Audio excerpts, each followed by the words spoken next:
Žádný hovna, tak jsme si taky rozhodli udělat nominaci. Trošku jsme to podělali vtipným stylem. Děkujeme Karle za nominaci. Děkujeme Mončo.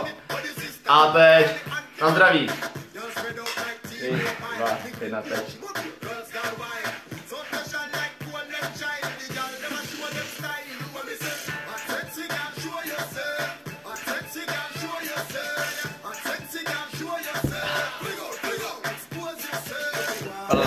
Dále bychom chtěli nominovat Janu Kubovou, Anetu Menclíkovou, Romanu Vítkovou.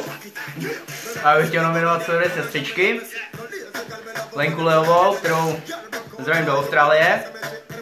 A pozdravuji Ondru a že všechno nejlepší k narozeninám. Pak bych chtěl ještě nominovat Žolonču Leovou. A abych to nebyla sama, tak i jeho přítele Martina Košíma. Takže čus, peace, good luck.